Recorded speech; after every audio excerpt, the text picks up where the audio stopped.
Hello, Geek and Dorks friends. It's me, John. Welcome to another edition of Johnny Vlogs, and I feel like I've gone back in time. Almost like I jumped in this thing and traveled back to, I guess it would have been 1990. And I did pick this DeLorean in particular because this is the one from Back to the Future 3. And I just have to give a quick shout out to my friend John, who invited me to come to a screening at USC of Back to the Future 3, so I could see it on the big screen for the first time in years. And that was awesome in itself, but outside of that, they also had a follow-up Q&A with Christopher Lloyd, Doc Brown, so I was really excited to see him. Bob Gale was also there. And they had the production designer Rick Carter also there, who has recently worked on Star Wars The Force Awakens. For a huge Back to the Future geek like myself, this was just an opportunity I was not going to miss. I've never seen Christopher Lloyd in person, let alone at a QA session. The QA session ran, I think it went over 60 minutes, maybe even 70 minutes. It was really, really fun. It was moderated by another current screenwriter named Timothy Dowling. And Timothy is a former USC student. It was really cool because he was wearing some 2015 Marty McFly Nikes that lit up that were pretty awesome. And Tim has some credits. You can see he's kind of growing his career. He's an actor and a writer. Unfortunately, his biggest written screenplay is Pixels. So I don't know if you guys saw that, but it pretty much got panned by critics. I don't know if it was necessarily due to the script. I think there was some casting decisions, Adam Sandler, that weren't set up properly, but outside of that, Timothy does seem to be growing and at least getting his hands into bigger and bigger projects. And he was just a very likable host for this evening. And it was really well handled, fun and loose. And I learned some things, got some details on other things I didn't understand. Bob Gale told the whole story of what brought Back to the Future about. Basically, he bumped into some pictures of his father in high school and found out that his father was, I think he was either prom king or class president or something. And that kind of put him on this thought path of, oh my God, I didn't even know that about my dad, and what if things had changed, what if he was different? And that was kind of the brain seed for Back to the Future. They talked about their struggles in terms of shopping it. They shopped it to over 40 different production companies, which back then was possible. I think nowadays you'd be hard-pressed to even find 40 production companies, let alone have 40 of them actually review it. And working at Universal, and then in particular about the sequels with how popular the first one was, and Universal wanting a second one.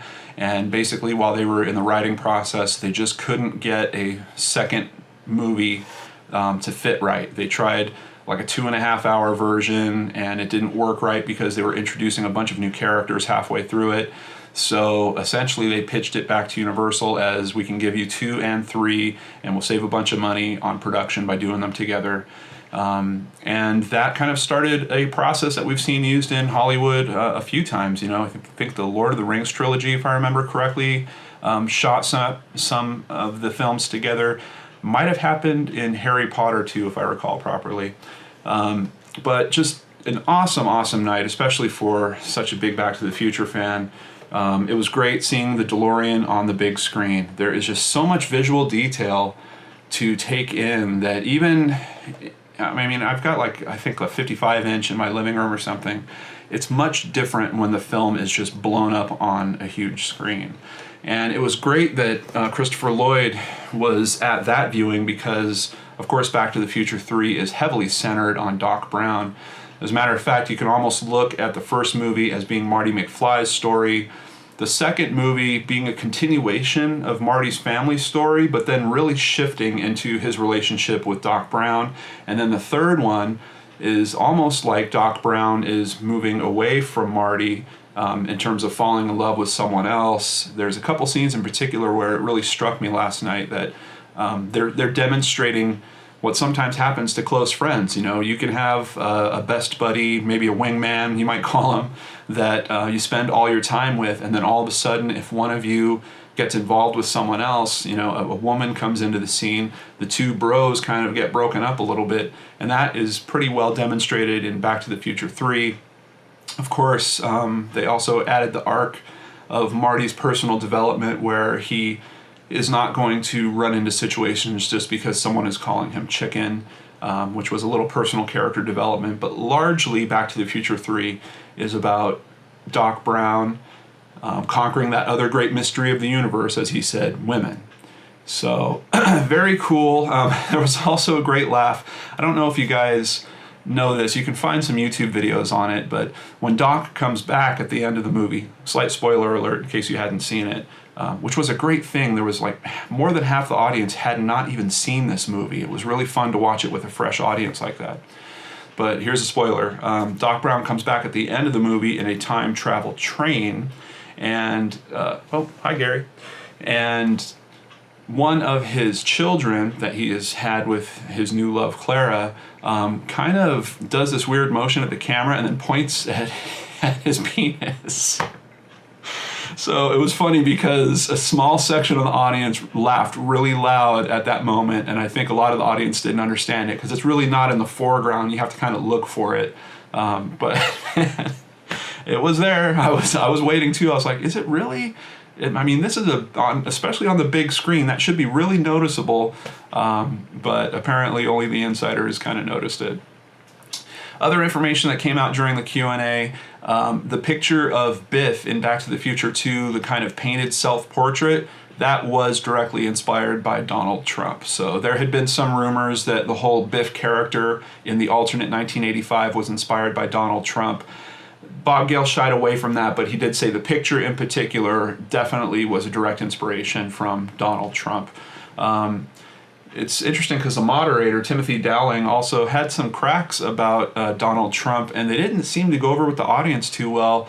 I don't know how conservative the USC crowd is, but there was definitely some weird moments around any talk about Donald Trump and his run for the presidency, particularly when Tim was just trying to make light out of it and crack a couple jokes about, you know, how it's going to be bad for the country.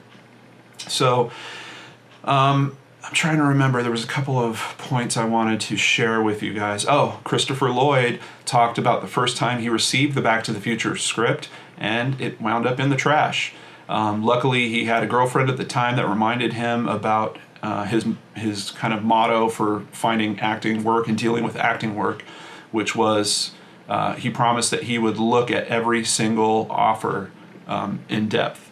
And that prompted him to take it back out of the trash, read it, and then meet up with Robert Zemeckis. And apparently, the impression I got, Bob Gale did some great writing on this, no doubt, and definitely had to custom tailor some of the writing once they got into budgeting concerns.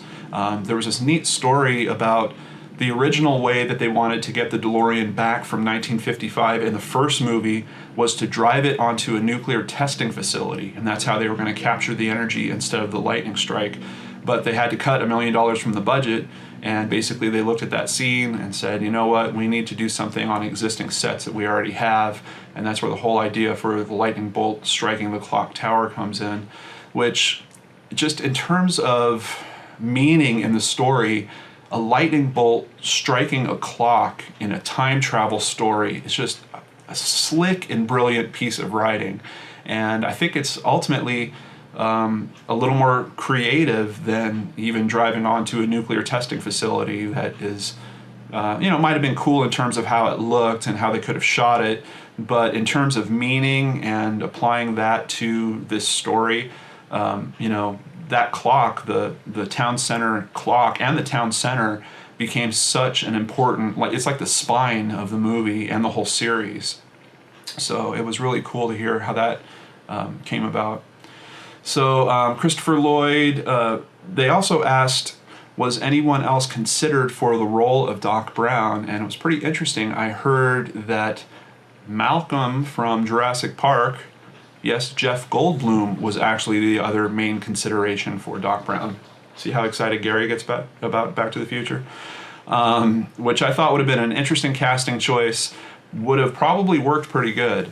Back to my point. The thing that really seemed to make this movie come together in the special way that it did was Robert Zemeckis and the culture that he had on the set. Essentially, it was open communication. Anyone, a grip could come up to the director and say, hey, I've got this idea, and he was willing to listen to every single idea. And I've been in several jobs where leaders have worked like that. I've been in other jobs where they don't work like that. And in the situations where they don't work like that, the products usually do not come out as well. People do not enjoy themselves as much. They don't feel like they're really part of a team. Sometimes they don't feel like they're really contributing. And basically, Robert Zemeckis just held this culture together for 3 films of staying open, and I think that in turn made everyone feel like they were more important, floated a bunch of just great ideas up to him, and he was essentially just plucking them out. Okay, we'll put this in, that's a great joke, that's a great line, that's a new bit. And that's how Back to the Future became the very special film that it is. It's very rare for a movie to stick. I've been around a while now. I've seen quite a bit of film. And Back to the Future is one of those stories that is just sticking with us and capturing a new audience as it goes. It's like this, it's got this kind of snowball effect where it's not quite going away. It seems like, there was people dressed up as Marty McFly sitting in the audience last night. So it's its effect on culture. It's still relevant. It looks great on the big screen. Even Bob Gale was saying this thing still looks great. They remastered it, but it looks like it could have literally been shot this year. There's no CGI effects in it, which is almost relieving. I would honestly take a blue screen, an obvious blue screen job, as opposed to massive CGI effects. There's just something about the fact that, even in a blue screen shot, that's a real actor that's in front, that is a real background somewhere that's behind it, as opposed to one of those things is not real at all and was created digitally. So, just really an amazing night. It was a dream come true for someone like me that has just loved this series for this long. And I got to see Doc Brown, and I'm stoked about it. Thank you once again to my friend John, and I'm trying to remember if there was anything. I think I got the major stuff out for you guys, but if there's anything else I remember, I'll be sure to do another post about it. Also worth noting, I was such a fan of Back to the Future when I was a kid. I snuck onto the Universal backlot when I was 16 and actually stole part of the Delorean. So if you want to hear that story, I'm going to put a link to my telling of that in the description box below, so you can further geek out on my Back to the Future nerdiness and the only time I committed a serious crime like that. Man, I still can't believe that I did that, but I did, and you can hear all about it. I hope you're having a great week. I will catch you later on the Geek and Dorks channel. Take care, everyone.